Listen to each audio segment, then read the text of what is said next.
Yes, I'm going to start out with a little bit of torture. For some of you, might be torture. Have you ever seen a commie drink a glass of water? Well, yeah, I can't say I have, Jack. Vodka. That's what they drink, isn't it? Never water. Well, I believe that's what they drink, Jack, yes.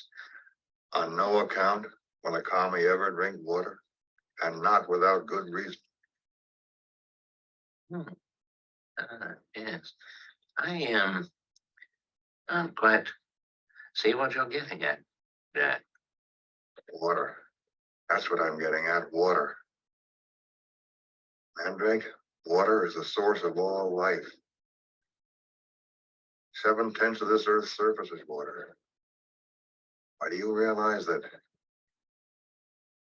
70% of you is water? And as human beings, you and I need fresh, pure water to replenish our precious bodily fluids.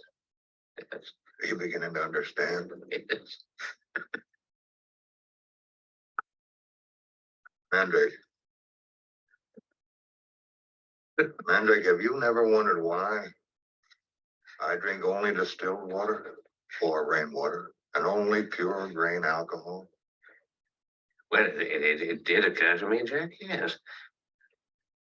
Have you ever heard of a thing called fluoridation? Fluoridation of water? Yes, I have heard of that, Jack, yes. Yes. Well, you know what it is? No. I don't know what it is now.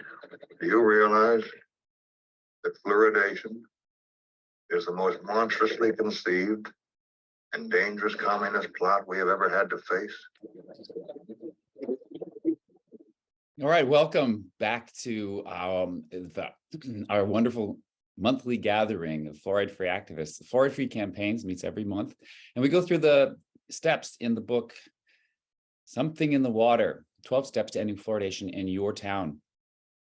And we're together with people from all over to share our experience, our inspiration with one another, all kinds of tips and tricks. And today is step 7, win the credibility war. So I'm sorry to have to start out with that clip from the movie Dr. Strangelove that many of you have seen too many times. Worse, when you're out in the campaign looking to talk to folks about fluoridation, the reality of this chemical, this neurotoxin that's been added to our tap water. And people will reference this exact movie clip. Now, Kubrick is a very talented movie director. We know he's got many famous films, and he has a way of creating quite the scenes. And this scene in particular is very effective. And how many times have you been out there campaigning and folks will reference this clip as a way to really change the subject, to really take the conversation you want to have in a completely different direction. So that's evidence that this pop culture reference has had quite an effect on the psyche of people. And that's really the topic of today. Is we're going to get into the very important psychological conversation of what is in people's minds already with regards to fluoridation, what we have in our minds about fluoridation, the difference between those two things, how we can bridge that gap, and the big variable that makes the difference, which is our credibility. Credibility is a fancy word for just believability. So meaning that what is it going to take for someone to believe you, the fluoride-free advocate, over what they may have heard from other people, other institutions, other agencies of the government, other dentists, other people have said that fluoride's great for you. It's one of the best things that ever happened to us as far as public health. And so why would we be questioning it? So we definitely have a credibility deficit in general. If this was a sporting event, a football game, we definitely, on the scoreboard shows that the Institutes of Public Health in our various countries, agencies, states and provinces have a great amount of credibility, although in the last few years we saw it take some big hit in the sense that a lot of people saw through public health policy with regards to the response to the COVID pandemic. However, when it comes to fluoridation, we still have some catching up to do. So that's why it's very important that we take the time today to discuss this very important issue and get some wisdom out here from all the years of experience that we have with folks who are with us today. Rick North will be joining us a little later. And I have a video from Dr. Cole, who has been doing a tour of the United States. I've got an example of a newsreel that he would like us to show as an example of us winning the credibility war. So thanks everyone for being here. I want to acknowledge you for coming. This is being recorded so folks can watch this later as a real gift to the campaigner who might just be starting a campaign or who's been working on ending water fluoridation in their town for a long time. So welcome everyone. I do want to take a minute to review the steps we've covered so far, because this is a cumulative education. Again, if you want to purchase the book, I recommend it, the book, Something in the Water, 12 Steps to Ending Water Fluoridation. And you can read it all at once, or at least read the chapter in advance of the step that we'll be doing that month, and then attend this conference. We can learn together. And by the end of the book, you'll have everything you need to be a powerful campaigner in your town. This book was the result of 4+ years of monthly teleconferences amongst fluoride-free advocates that were recorded. So over 100 hours of amazing testimony from doctors, dentists, lawyers, politicians, and campaigners of all kinds in every country where fluoridation exists. And I took all of that audio and distilled it into these 12 steps to help people, together with my campaign consulting experience with local campaigning in my town here, San Francisco. We put together this how-to, this handbook for fluoride-free advocates. So many of us are not versed in politics. Since fluoridation began in politics and must end in politics, we all have to learn how to campaign locally to end fluoridation. So for the grassroots campaigner, we first address the step one, which is confronting the deception. Everybody who takes on this issue has to get their arms around the deception that it is and the scope and scale of the deception, and has to individually, personally, somehow adjust to the reality of the deception. And then very importantly, figure out a way to hold the truth about the deception when you go out there and talk to people who may never have thought about fluoridation or even thought that it might be the result of a concerted deception over many decades. And then step two, we discussed the topic of protecting yourself, because everyone needs to reduce their exposure to fluoridation while we're on the campaign trail to stay as healthy as we can. And in the process, you learn things about filtration and other things that help people you meet on the campaign trail to learn how to protect themselves. And when you do that, you establish yourself as an expert already. So like today, we're talking about credibility. When you can help somebody work out for themselves based on their situation, what might be the best way to reduce their exposure to fluoridation, then you already have established some kind of credibility with them, and that's a good thing. And step three is when we really got started talking about politics directly. Map your jurisdiction. It is the step that you take to first do the research necessary to find out how it is that fluoridation is authorized in your area, the legal aspects of it, whether that was put in place by a vote of the people in your town at one point, or if it was put in place by the city council. You also want to look at any kind of court cases that might be relevant to the authority to fluoridate in your town, and then just also understand the extent of your water utilities fluoridation scheme. Where does it actually go? Is it just your town? Does it extend beyond your city limits? Where exactly does the fluoridated water go from your utility? And then step four, after you have your jurisdiction mapped out, then you get to choose one of the many broad pathways to victory, which include going to the ballot box, directly lobbying your elected officials, getting out and doing direct action, running for office yourself, or maybe availing yourself of the court system.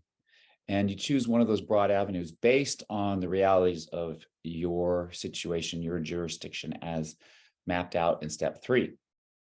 And then step 5, we talk about mastering the message, because everything is a communication. Whether you're directly lobbying one of your elected officials, you have a communication for them. If you're reaching out to the public in general to educate them, you have a message for them. If you're asking for donations or people to volunteer for your campaign, there's a unique message for you. And in that chapter of the book, we introduce a very simple concept that helps you stay very focused on creating the most effective messages for the audiences that you reach out to. And in step 6, we turn passion into action. Everybody wants to end fluoridation. Everyone on your campaign is clear that they want to end fluoridation, but so often people dispute about, first of all, the severity of the situation and the solution. What is the best way? So means and ends are a discussion that will always come up when people are strategizing. And here we create an awesome way for everyone to discuss the various options for action. We boil it down to 3 things. What are your outcomes? And then what are the assets and behaviors you need to achieve those outcomes? Remember that discussion last month? It was a very rich discussion. Today, we're going to take on an issue that's squarely relevant to the campaign to end water fluoridation. Other kinds of campaigns, maybe around other environmental issues or health issues or civil rights issues, people don't have as much of a challenge with the credibility as we do. It's something that as fluoride-free advocates, we have to get good at.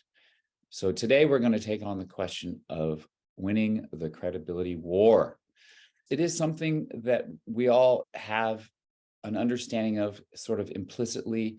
It's very subjective anyway. How is it that someone would believe you over someone else?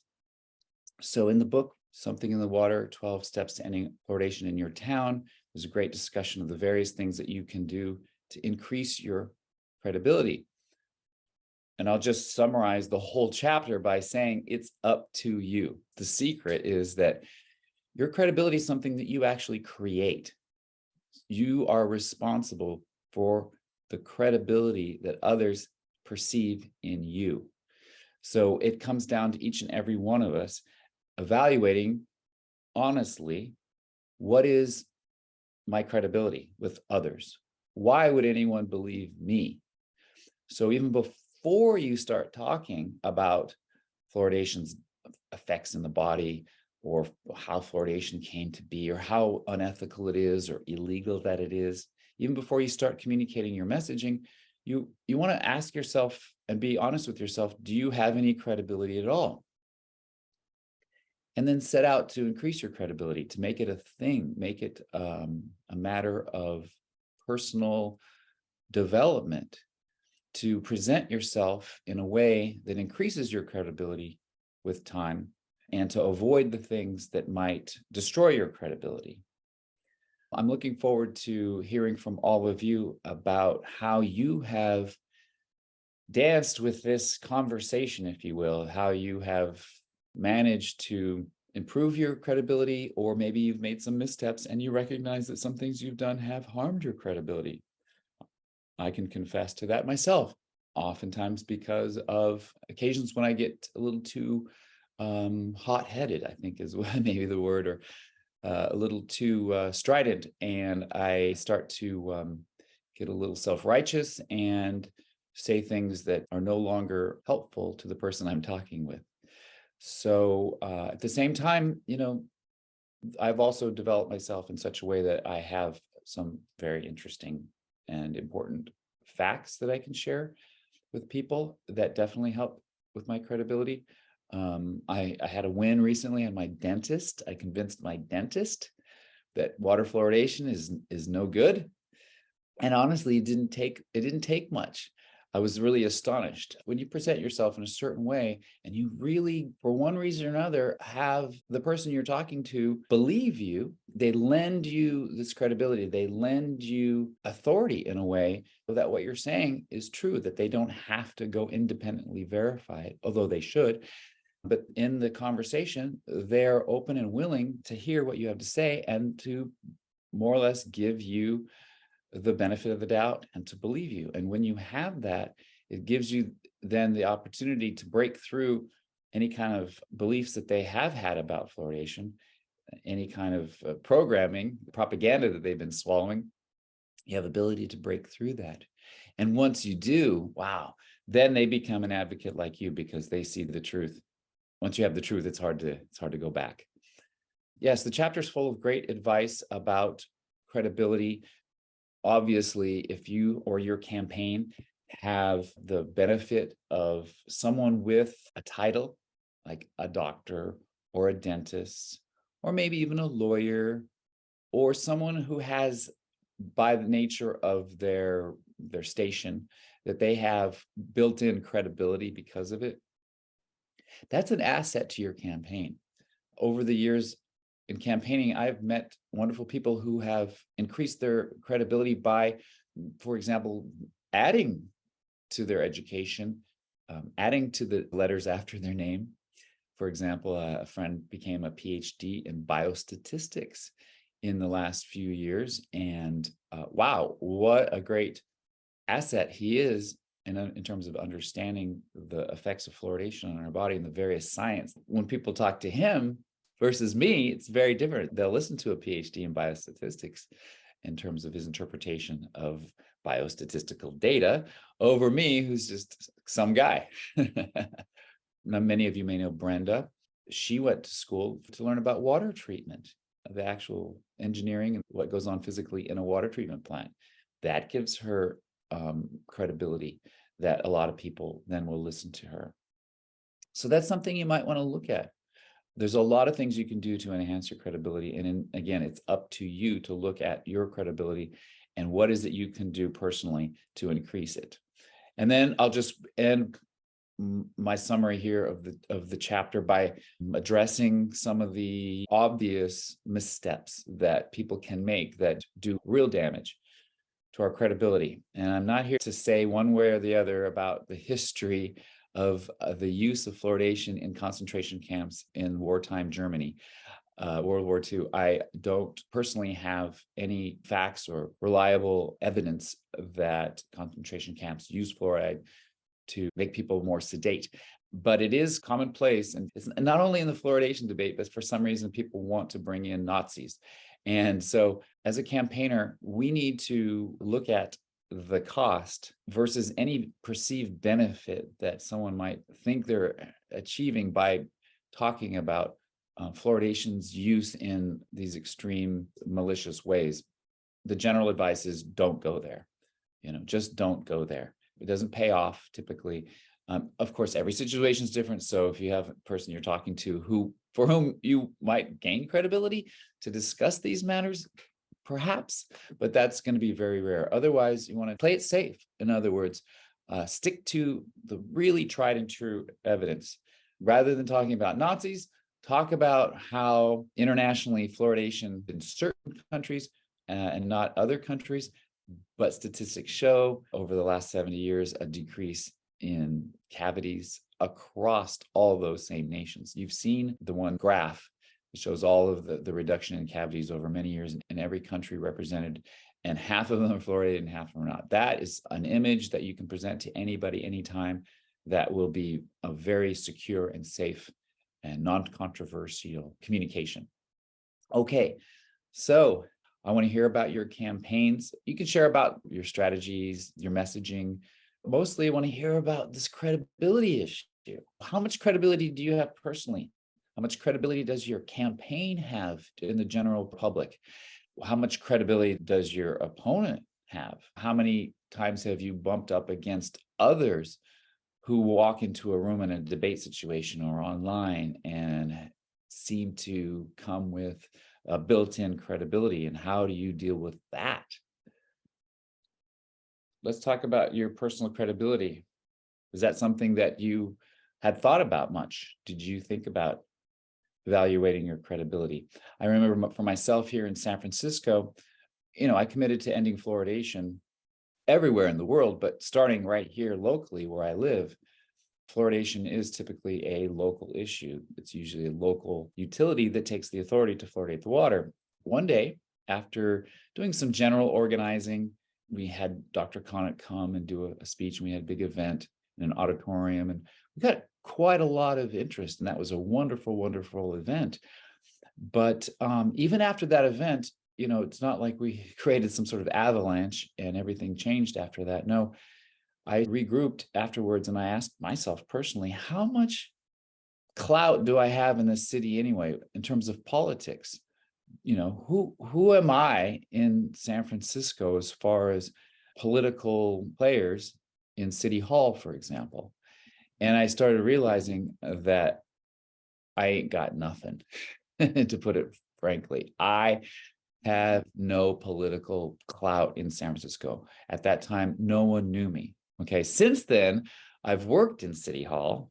Okay. Since then, I've campaigned for our current mayor. And since then, I've run other campaigns, and people now know me in San Francisco as a political player because I got involved in the local political scene. Now I have credibility. Now people recognize me as a voice. I've done many interviews. People want to know what I think about various topics. So because of my question to myself, Clint, honestly, how much credibility do you have in the world of politics in my own city? I took account of that and made the correction. So that's my personal story. And it's helped to have that kind of credibility because now I can walk into different situations and talk to elected officials. Just the way I show up, I have to say, you kind of get used to working with politicians and it doesn't bother you as much. So the way I present myself with confidence and with knowledge and with an understanding of their role in terms of they're our elected officials. They're there to serve us and represent us. I've transformed myself in so many ways over the many years that I've been working to end fluoridation in San Francisco. I'm going to go to Rick North here. He's taken out some time from his grandpa duties to present to us. Rick has a lot of experience and he knows what it means, the credibility war very much. He's been on the front lines in Oregon, both in Portland and in Newport, Oregon, where they ended fluoridation. Okay. All right, here we go. All right. Hi, guys.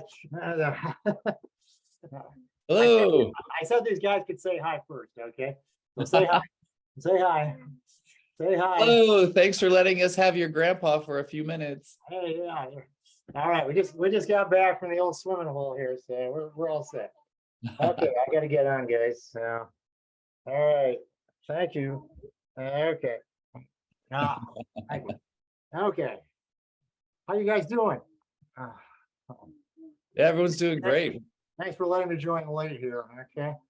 Well, Clint, thank you for doing all this, and everybody. It's like a great group here. So, yeah. So this subject of credibility, this is a big one. This is a big one. So, Clint, I think you're hitting it right on the head. So I did read your chapter, and so I didn't want to repeat just everything you said and like that. So I just tried to kind of put kind of saying the same things, maybe a little different perspective. So I kind of thought of like 3 components of credibility. Okay. And these are the 3 things I always look at, both personally and as a campaign. Okay. Who you are, what you say, and how you say it. Okay. Those are the 3 biggies right there. So let's start with who you are. And obviously, you all know this.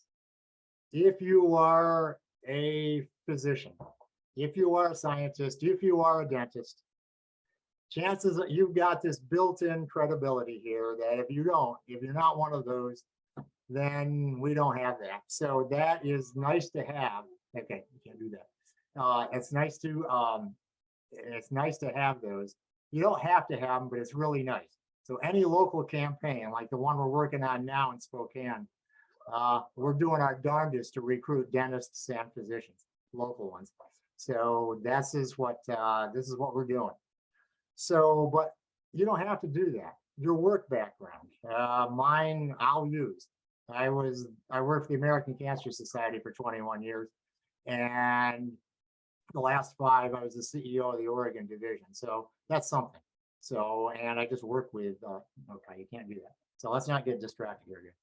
So anyway, if you got work experience, even if you're like just something like a teacher, if you're an engineer, anything like that, any profession really. If you're working the waterworks, yeah, say it. Yeah, this gets you credibility. Experience in working on fluoridation. If you've been studying this for 6 months, if you've been studying it for 2 months or 1 month, you're probably better off than 99% of the population. Okay, so right there, you're going to give yourself some credibility. So chances are everybody on this call has been doing that. So any experience you have in fluoridation, I'd say it. Okay. If you are a constituent, if this is a political campaign, you're contacting city councilors or a state representative or state senator, if you're sending them an email and you're a constituent of theirs, I would just say, I am a constituent of yours, boy, because now you're voting for them or not. Okay, so that's the best thing you can say right there. You're a constituent. And one other one, if you're a patient, if you have been affected by chemical sensitivity, if you've got fluorosis, okay, if you've got hypothyroidism, this is big. Okay, now you're telling a story. This is my personal story. And we've got it. Like right now, Washington State, we got 3 people right at the top. They ingested fluoridated water. They got sick. They stopped ingesting it. They got well within a matter of days. This is really, really big. So again, who you are, if you're a professional, that's great, but you don't have to be. Okay, you just don't have to be. Okay, so what you're saying, what you say, and this is just anything I tell, and do I do speakers training, be able to back it up with scientific citations. Okay, we are all about facts. It's all about facts and being able to document those facts. I'm not going to get into, by the way, the best talking points, because that's a whole nother discussion, but just we're all about facts. Okay, no misrepresentations, no cherry picking. Okay, you find a study that comes in on our side, you better check to make sure there's no other studies coming in on the other side, because you just pick ours, which everybody has a tendency to do. No, don't do that. Okay, if it's mixed, if the scientific story is mixed, you say it's mixed. You tell the truth. Okay. No exaggerations. We have a saying in our campaigns that we've done. If it's 87, we don't say it's 88. You don't exaggerate one little bit. You go as far as the science will take you, and that's it. No further. So it is just the whole truth. You can't go past it. Okay. And if you're in a speaking engagement, whatever, if you get asked something that you don't know, just say so. It's okay. You'll never know everything. I'm learning something every week. So, I've been doing this for 11 years. So, if you don't know something, it's okay. Just say you don't know, and you'll try to find out. Okay. And that's the best thing. Like I say, what the best talking points are, it's a whole different discussion. That's big, but these are just the essentials in terms of what to say. Okay. And then Clint, you touched on this, but I want to emphasize it. What you don't say, and these are my 4 no-nos. Okay. Don't bring these up. Whatever you do, don't bring these up. Okay. Don't bring up Nazis. Okay. I don't know what they were doing in World War II, but it has nothing to do with water fluoridation. All right. Don't bring up Nazis, whatever. Don't bring up communists. Has nothing to do with fluoridation. Don't bring up a conspiracy theory. I would not even say that. And here's one of the toughest ones. Do not bring up vaccinations, okay? Because this is tougher, because there's some crossover here, and we've seen this on censorship of scientific evidence, where like we've gotten censored by whether it's like Facebook or Instagram or anything like that. And you've seen the same thing get censored with, just scientific information comes out on vaccinations. You've seen that get censored. So there definitely is some crossover. But that is a rabbit hole you don't want to go down, okay? If anybody brings it up, I just say, you know what? I'm not here to talk about vaccination. I only got so much time. I'm not here to talk about global warming. I'm not here to talk about Democrats, Republicans, liberals, conservatives. we don't have time, okay? We only got so much time. So this is all we want to talk about is fluoridation. If you want to talk to me afterwards, after the program's over, that's okay, but not during the program. That's how I get out of that. So those are my 4 no-nos not to get into. And here's just a personal thing. I don't like ad hominem attacks. I don't like personally just disparaging somebody. I can disagree with them all I want, but the vast majority of people that are pro fluoridation, they're not villains. They're trying to do the right thing. They just think it's the greatest thing since sliced bread. And, you know, they just don't, either they don't know or they just cannot accept it. There are a few that are villains. Okay. They know very well what's going on and they just won't say so. We criticize what they say and just say, you know, this cannot be backed up by facts, or what they're saying is just simply not true. So I'm not afraid to say that at all, but I'm not going to go after the person personally. That's just me. Okay. That's just me and the campaigns that I do. Okay. And then how you say it. If you got the 2 ends of the continuum, total milk toast and total attack dog. Okay. I'm trying to hit that middle ground right there is what I'm trying to do. So I want to be assertive without being vicious. Okay. If I start going over the top, really get into it, people just write me off as a zealot. And that's as if I'm speaking. But the same goes true in writing. And I'll tell you, if I'm writing something that's going to be like out in print, like in an op-ed, I'll tell you what I do. I do a draft and then I sleep on it, because invariably my language is too strong, because I'm usually pretty angry about what's being said. And that comes out of my language, and anger, sarcasm doesn't really work too well at all. And so if it's something like it's pretty big, I'll sleep on it, rewrite it 2, 3, 4, 5 times just to get it exactly the way I want. But invariably, I'm toning down the language. This I found to be very helpful. Again, that's just me. You may have the ability to do something perfectly rational, reasonable the first time out. I can't do that. I got to edit and rewrite. So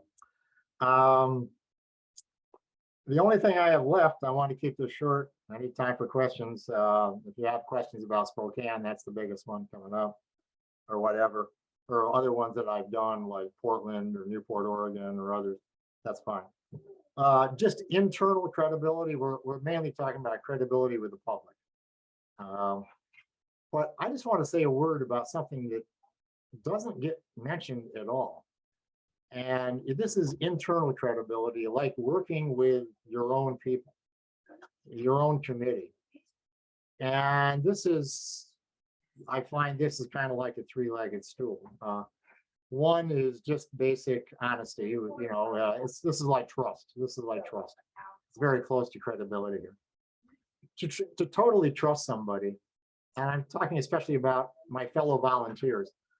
One, just the one you usually think of, honesty, or are they telling the truth? You know, so yeah, tell the truth. Don't go past it. Just tell the truth. Okay, that's one.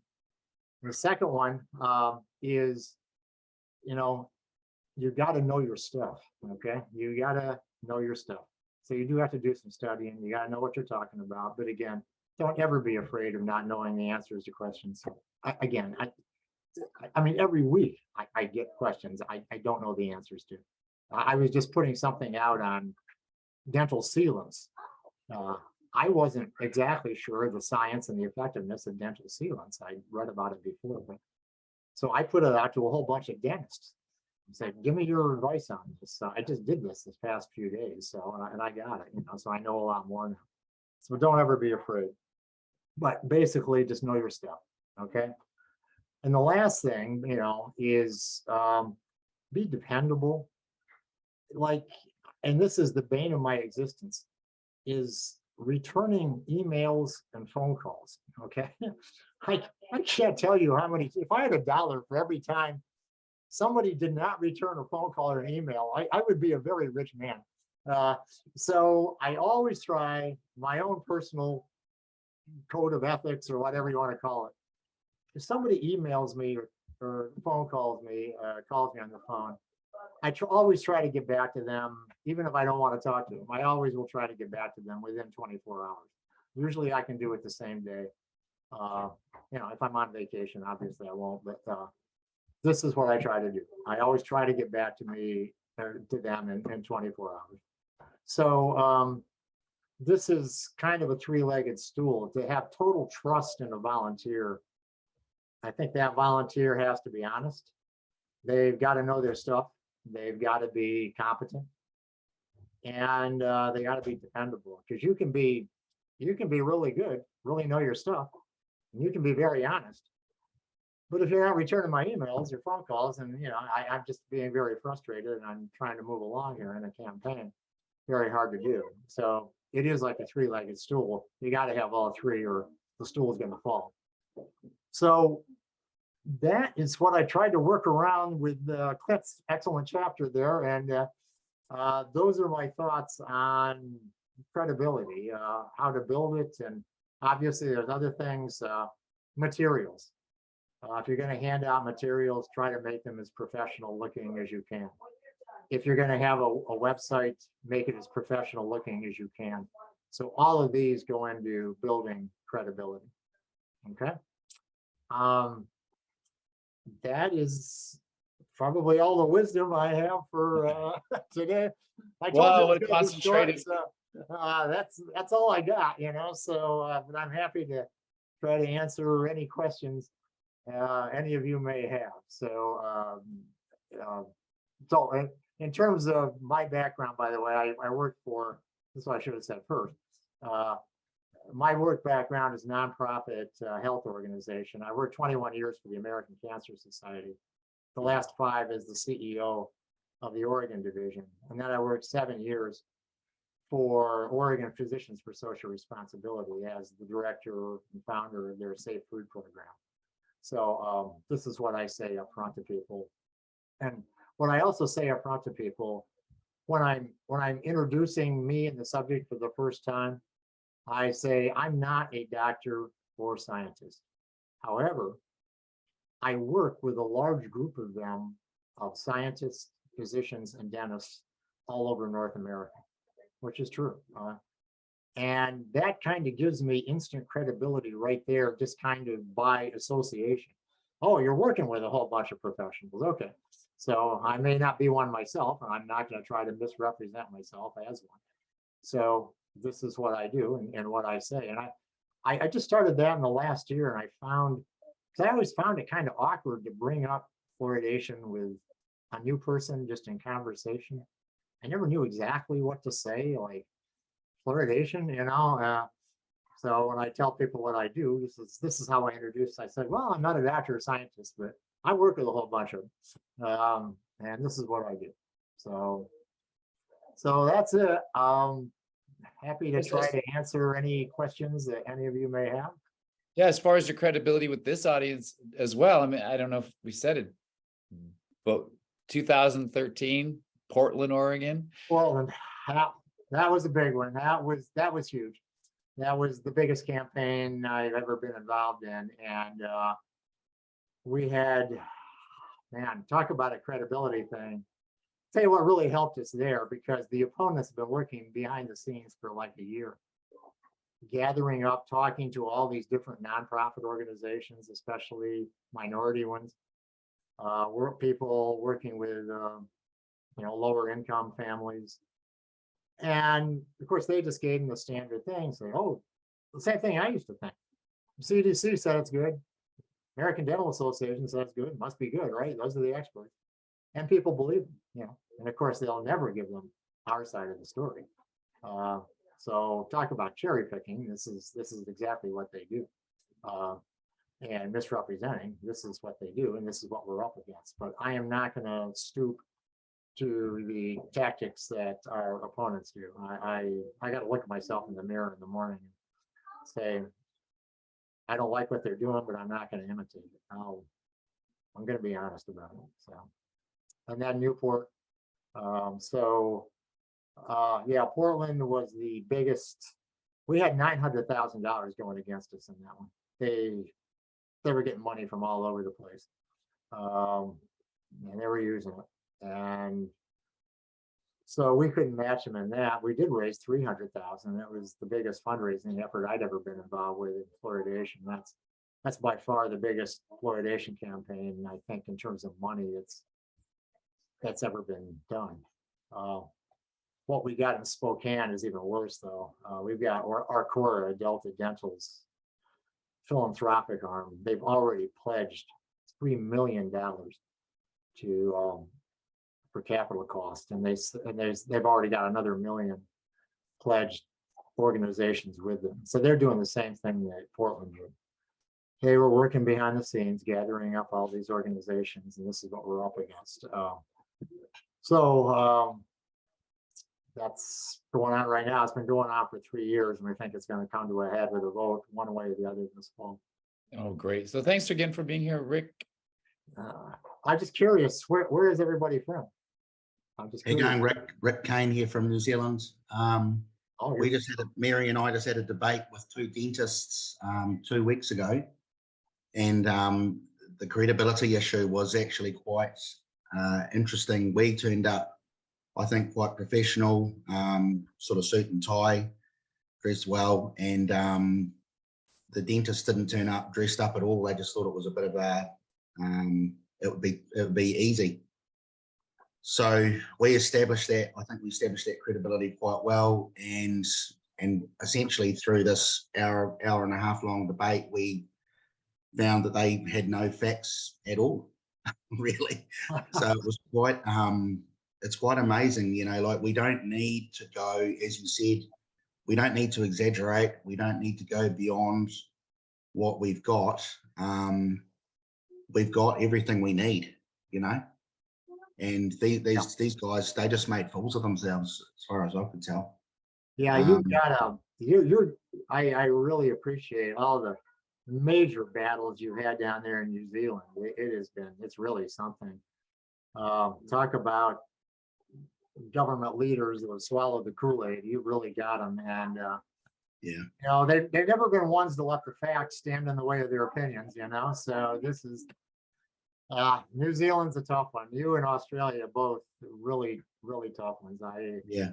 My We're hat's off to you. Yeah, we're getting momentum now, though. So Kevin Tinker's on the call too, and Hastings, isn't it, Kevin? And so, you know, things are really starting to heat up across the country. Yeah. And, you know, and we've got the NTP review, and we've got this legal review coming up in New Zealand as well as the States. So there's a huge amount of credibility that we do have. So just wanted to pass that on, really. That is great. That is great. I think, you know, in terms of, you know, I forgot one thing to mention in terms of materials. One that I use a lot, or three that I use. There are 3 one-pagers that FAN has put out. One of them is on effectiveness, or lack thereof. One of them is on neurotoxicity, the IQ studies, and the other one is just the worldwide. You know, because people in the United States think, well, doesn't everybody using? This is what I thought.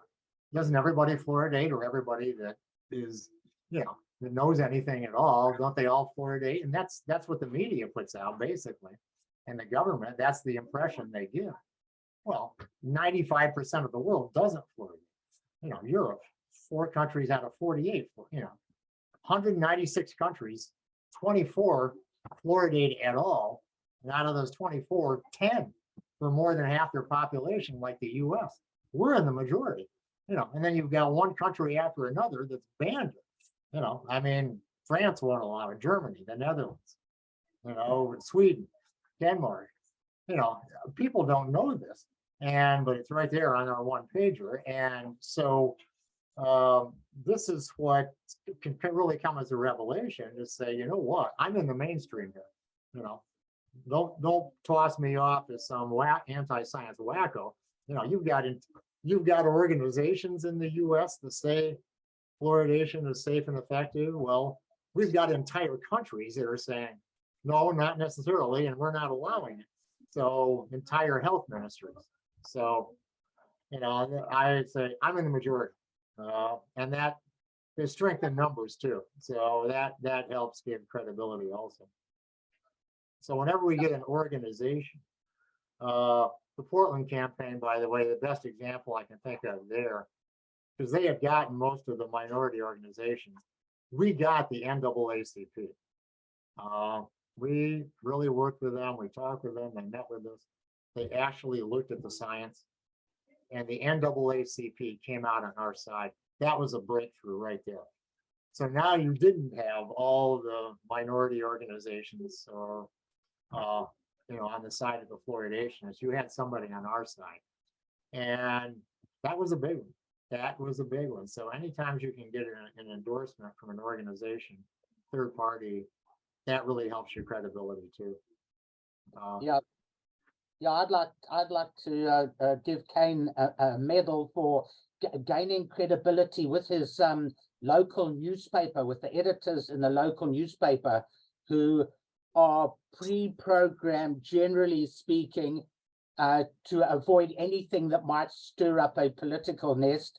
But Kane and Mary Byrne have been doing a sort of national tour, going around different venues trying to stir up things. So Kane, much appreciated.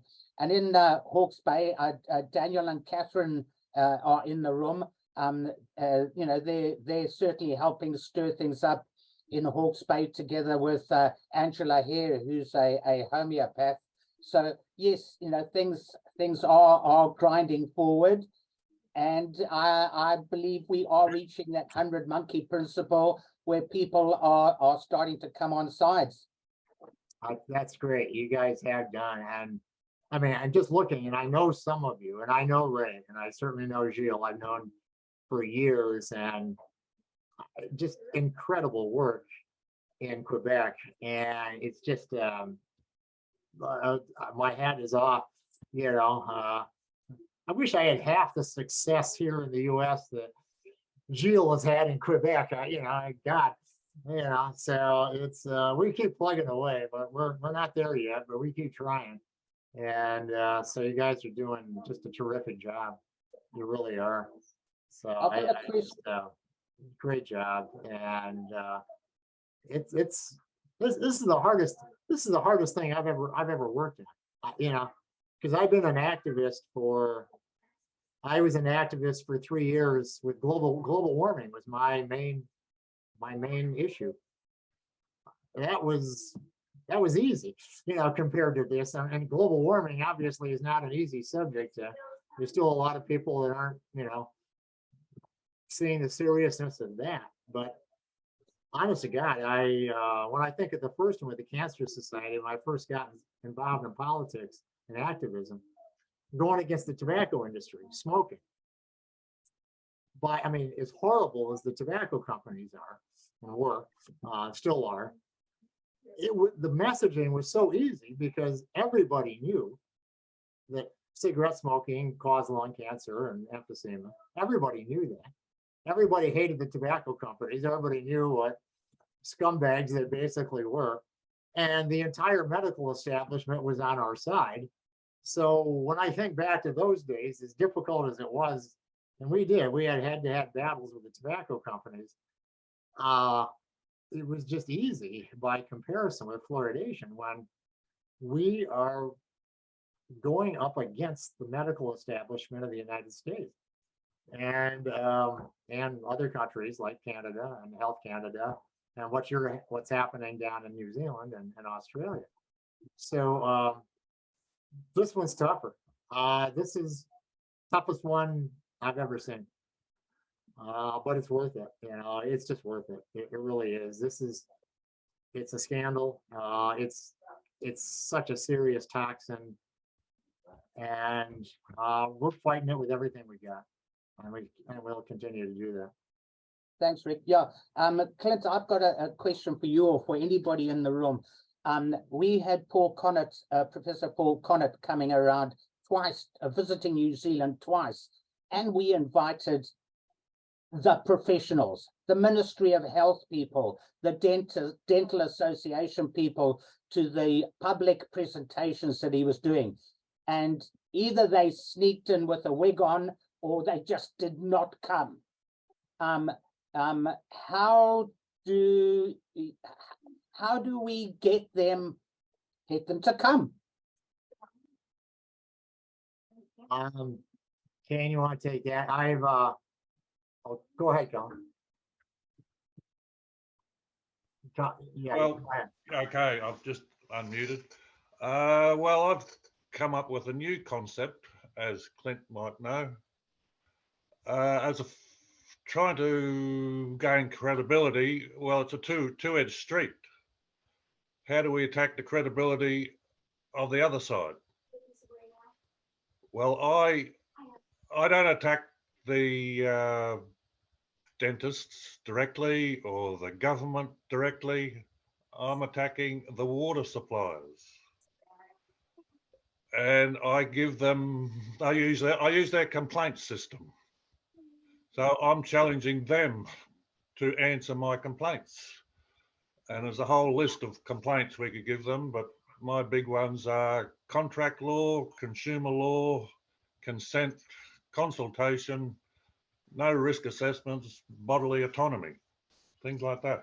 These are all complaints. And as they won't come to our meetings, the water suppliers will not answer those complaints to me. And because of their complaint system, if they won't answer the complaints, I don't pay their bills until we resolve the complaints. And I know it's hard to get people to start this. It took me a couple of years to build up the courage, but there's also options. If you haven't got the courage or you don't get a water bill, you still put in the complaints. Yeah, there's different. And Yeah, go ahead. that takes away their credibility when they will not answer those complaints. Yeah, it's every campaign is a little bit different, and Yeah. talking points can be a little bit different. We've got our main ones, and I've done post-election surveys in 3 different cities, Portland, Newport, and Calgary. Just asking people, the no voters and the yes voters, what messages were most persuasive. So again, that's a whole different subject, but it is, I mean, each campaign has some similarities, but each one, I just find that, go with the local situation to see what you think are the strongest talking points. Yeah. And, and I'm an advisor to Spokane, and I can make recommendations, but we're working very closely with the volunteers there. And, but I will say this, anytime the fluoridationists come out with something false or misleading, we're right there. And one time, a newspaper reporter, because this is just starting to heat up. It's been pretty quiet here for a year and a half. It's just starting to heat up again. And a newspaper reporter did a horrible news story, not an op-ed or not an editorial, just horrible. And we went right after him. I mean, personally, not in a mean way, but just said, you know what? Here's what you said. This is not accurate. Here's what you said. This is not accurate. Here's what you quoted somebody saying, that's not accurate. Could you get back to us on this? We're Safe Water Spokane. Could you get back to us? He finally did. He said, I'm really busy right now. He said, the short answer is, I stand by my story. Okay. Well, we didn't accept that. So we just said, okay, but I'm just saying, this is it. So he hasn't done another article yet. He will be, but we fired a shot right across his bow, and he just said, here's the other side. Here's what you're not saying. Here's how you are wrong. And here's where we've got it documented. Here is the link to the documentation that shows where you are wrong. Okay. And so I hope the next time he writes a newspaper article, and here's the media again being against us, The next time he writes an article, I think he's going to be a little, I hope, he's going to be a little more careful about getting his facts straight and not just automatically buying the party line from the government and from the local dental authorities. That's basically what he's doing. So, like I say, I'm not going to go after people in a vicious personal way, but if they put something out there, it's false, man, we're going right after that. We're going after that information. We're not going to let it stand at all. We're going to counter it. Yeah. As far as getting locals involved, we've got a phenomenon going on here in Australia. They're community groups. A lot of people in the last 3 years, for some reason or other, don't trust their governments, and they're forming these little community groups for all things: health, food, law. Anyway, it started out just over 18 months ago. There's now 156 of these community groups, no, 165 of these community groups around Australia. And here in my state, there's over 20 of these groups in a fluoridated community. Our state is relatively low fluoridation. And anyway, I've contacted a few of these groups, and 2 in this state are going after their local water suppliers with letters of demand and threats not to pay their water bill. The same is happening in the other side of the country in West Australia. And they write these letters to the water supplier, make complaints, and they don't reply. It's the same as they don't show up to the meetings, and they just say, oh, the politician said we've got to do it, so that's it. Yeah. I've got a couple of questions for Kane, who's been, traveling around. He might need to unmute himself. But with those tours, going round, have there been many professionals coming along to the meetings? At the meetings, what do you do to encourage the local person who hasn't got a fund of knowledge to speak to their dentist, to gain credibility with their dentist, to promote it further? I'm giving you 3 questions. The other one is, what enthusiasm are you having at your meetings for people to stop paying their rates, as Colin was talking about, not paying their rates until the water situation improves? So quickly on the rates one, I personally am not an advocate of that. I know Colin is, and that's a personal thing. I personally think I'm concerned with penalties and rates, interest. So I don't advocate for that personally myself, but other people can, and that's their own prerogative. We're having really good feedback at the events that we're putting on through the country. We've got another one in New Plymouth next Tuesday. And what we're doing, Clint and everyone else, is we're going to councils and community boards, which is sort of the underling of the council, and we're speaking at those community boards and councils, but we're also putting on public events pretty much on the same day. And we're getting more and more councillors who are interested, involved with that. Okay. And that's how we see the only way we're actually going to keep pushing through. In terms of encouraging people, what we're saying to them is, when we go along to these different towns, is we're saying no one is coming to save you. You are responsible, and you are the ones who are going to have to do it. So no one else is going to turn up and protect you or save you or help your family. You are the ones who are going to have to do it. And then we say, we've got all the resources and help for you to learn, and then it's over to you to build that knowledge and push forward. So we all started at one point, didn't we, where we knew nothing, and we went along to a Paul Connett talk, or we went listen to a documentary. So it's just a matter of encouraging people to educate themselves with the top science and push back and give them the courage that, we're a long way along now. I personally think we can finish this actually reasonably soon.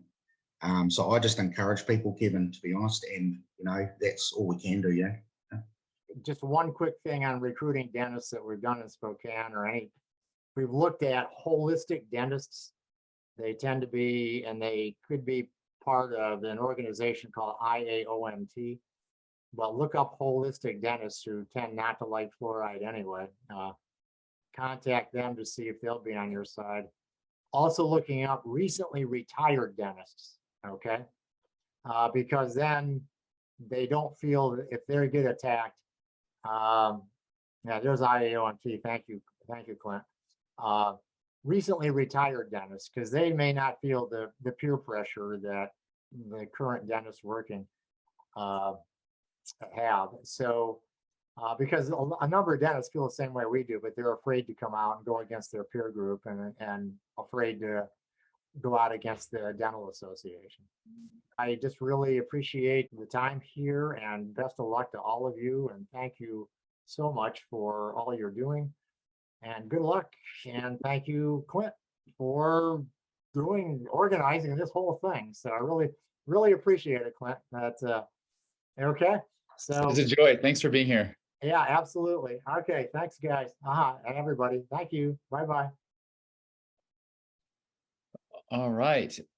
So yes, I do want to address, Kevin, your question from earlier about these debates. It's I just want to give people permission to not have to go with a kind of, I don't know what it is, an idea that we need to debate the science. So from the get-go, a lot of campaigns, and it's not a bad thing. I'm just saying it's not necessary. It's not an absolute in a campaign that you do what you can do to create a public forum, whether it's in front of the city council or in front of some sort of audience where you bring your experts and they bring their experts, and there's this kind of showdown at OK Corral where we're going to debate the safety and effectiveness. And so one side, they're saying it's not safe and it's not effective. The other side is saying it's safe and effective. People do have an attraction to contentious debates. And so sometimes you can be effective at getting those things going. I just want to say that it's not necessary. And that's kind of what Colin was bringing up. Instead of talking about the safety and effectiveness or debating that, which can get really hairy and convoluted and can lose a lot of people.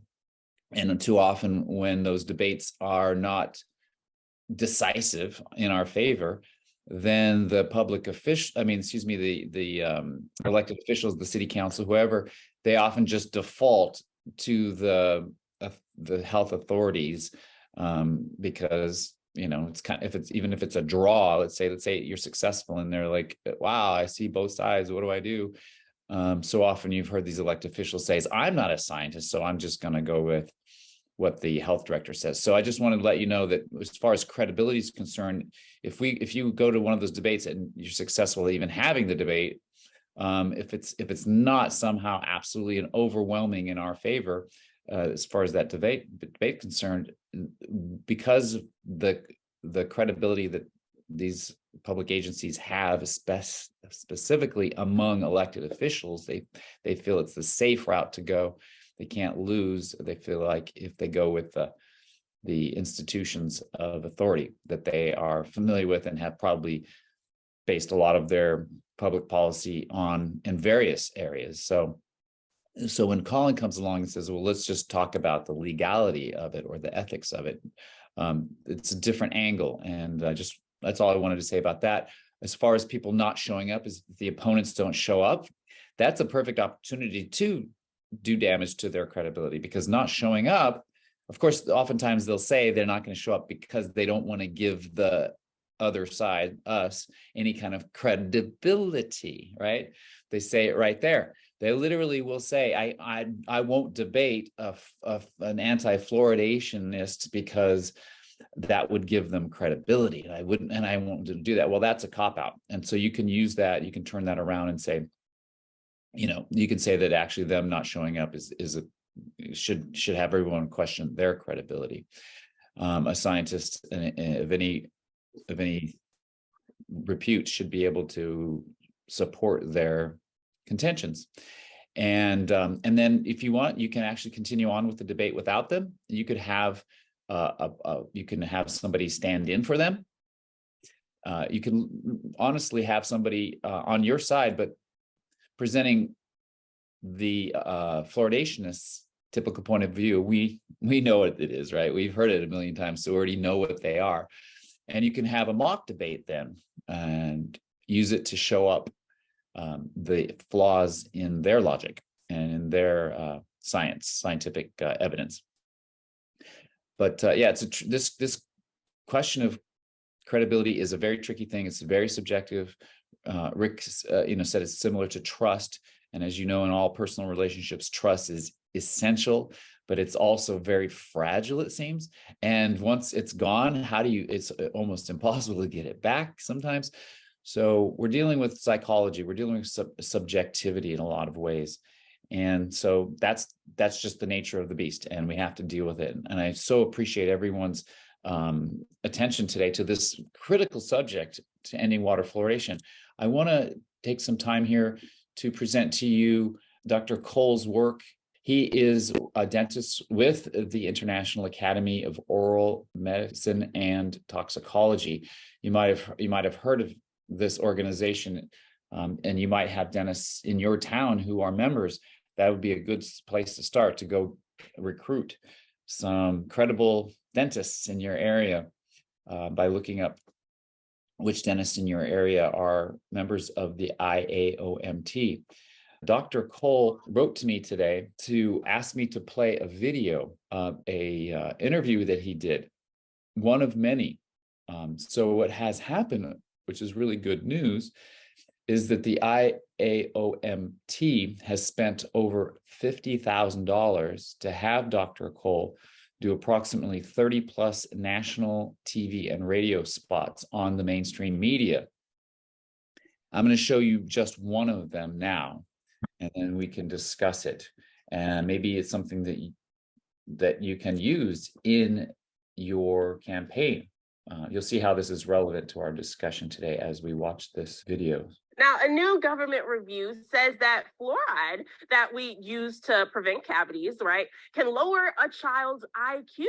I definitely needed more info before making my own decision on the subject. So the other day, I spoke to integrative biological dentist Dr. Griffin Cole to get his opinion and ask about our alternative options. Dr. Griffin, thank you so much for being here. Thank you for having me. No problem. You got to tell me, because I am not sure at all. What is the biological dentist? Yeah. So you know what? We're like a functional medicine doctor.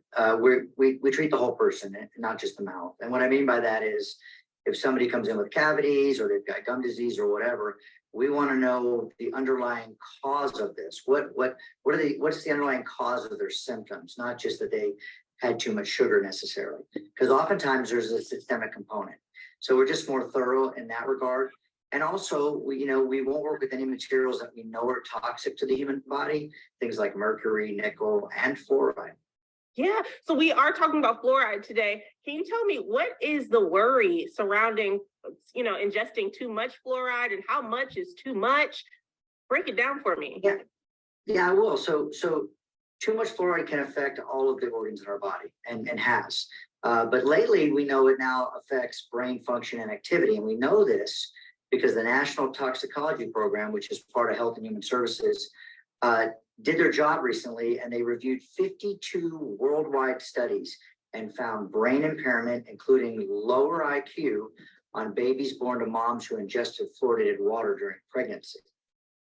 Wow. So how did they get a chance to measure the amount of fluoride in those expecting mothers?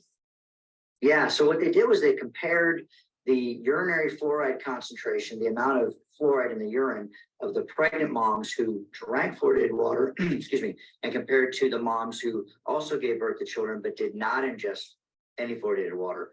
And according to a majority of the studies and confirmed by the National Toxicology Program, there was a steep drop in IQ, up to 7 points, at levels much lower than what's in our water supplies right now.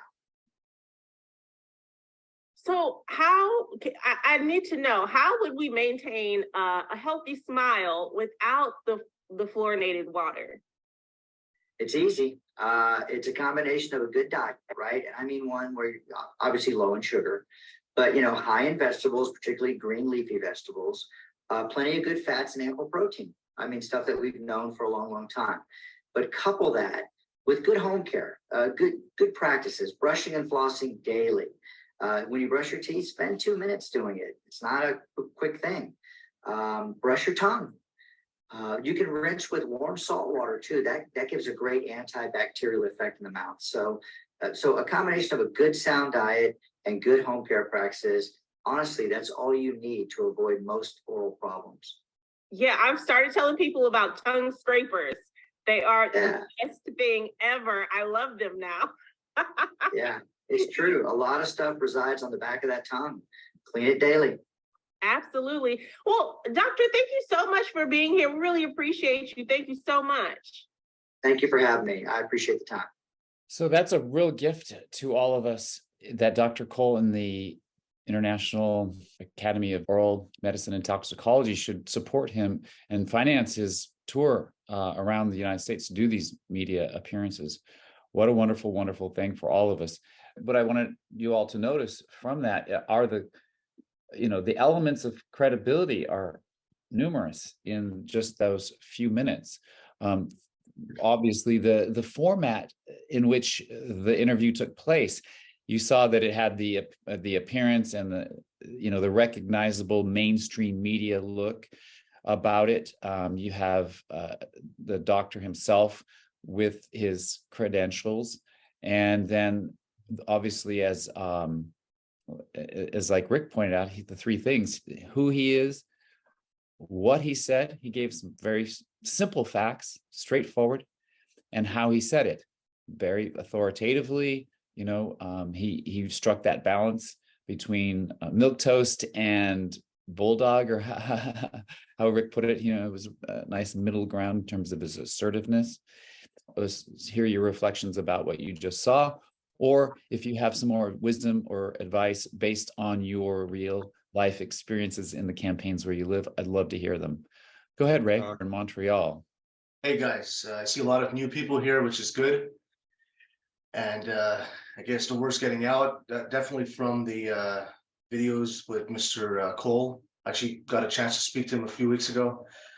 I mean, as for credibility, I mean, when you bring up the issue of fluoridation to someone that's, new to it or has never met you before, I mean, they'll throw things at you to see, they obviously want to see what your motives are. So, I mean, I always say, it's for a community, I'm part of a community. I've been here for my whole life. So they want to see what your motives are. And, some people will think that you're, anti-establishment, and they want to see how anti-establishment you are. So I guess they'll throw things like, crazy situations in history. I mean, I'm for historical revisionism. I know this is not what this is for, but I don't get into those sorts of things. I mean, if someone is inquisitive, as someone else mentioned before, you can talk to them, some other time. But I'm obviously going door to door these days for this. Here in Montreal, we started off as a petition. Now I'm going door to door to for funds. I mean, we're at a point right now where we're not really collecting signatures. I mean, we're done that. That was political. It didn't work.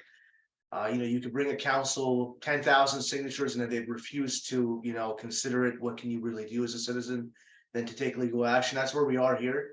So, I mean, I'll put a link to that fundraiser. I mean, we're really trying to, meet some ends in terms of that, because we have an injunction to put out, and it's going to be about 20,000. So,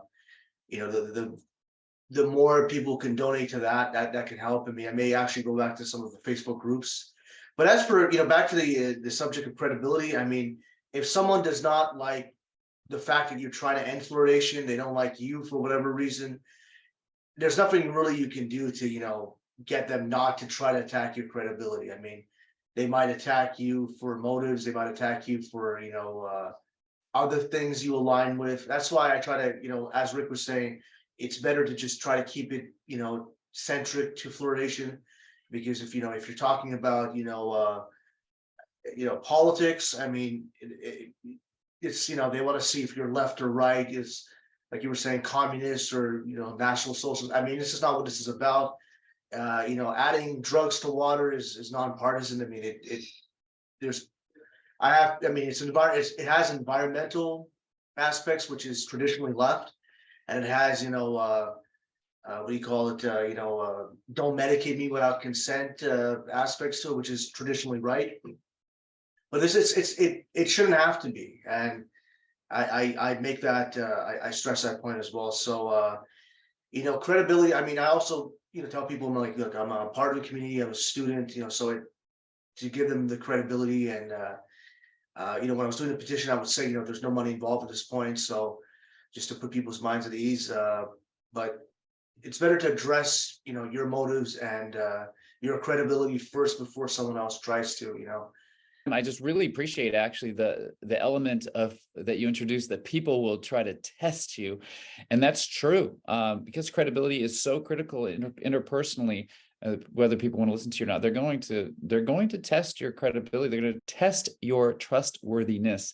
And you need to be aware that that's what's happening, and let it happen, and be okay with people wanting to find out what you're all about before they trust you, before they lend you that credibility. Roll with it. Do all the things that are advised in the book, Something in the Water, as well as the various advice you've gotten today, and just bring your best self forward, and know that people, they will test you. They will, before believing there, maybe they need to prove yourself a little bit to them first, and that's okay. I believe every one of you can definitely stand up to that test. So thanks everyone for being here. I'm looking forward to next month, where we get to be together again and take on the next step. Tell your story. This is one of the greatest assets that your campaign has. It's actually in line with credibility. It's in line with other steps that we've covered already in the book. But telling your personal story is going to go a long way to personalizing yourself and your campaign to the people that you're reaching out to. And everyone does have a story. So we're going to spend our time together next time hearing about your stories. And in the book, you can read about some advice about how to construct your stories to be more effective, to inspire people better, so that they can really identify with you. When you can get people to identify with your personal story, wow, you can do amazing things. So everyone should have their personal story of how you got involved in fluoride, what happened that changed your mind, and what it's like now, and why you're so passionate about it today. And when you have that story well honed and in your back pocket, ready to deliver at any time, you're going to see what a great asset that is for you and your campaign. And if you can teach the others in your campaign to have their stories, it becomes this enormous richness on your campaign, where everyone has a personal story, and we all get to know each other through our personal story and our journey to discovering the ills of water fluoridation and what we've determined individually and collectively to do about it. So look forward to that. I hope you'll share the invitation when you receive it with others in your area, others in your campaign, and share the recordings. There's a YouTube channel. It's called Fluoride-Free Campaigns, and you can find that on YouTube. Thanks everyone for being here. I bless you. I wish you the best of luck, and that everything goes your way between now and the next time we meet. Have a wonderful day. I look forward to seeing you all again next month. Goodbye for now.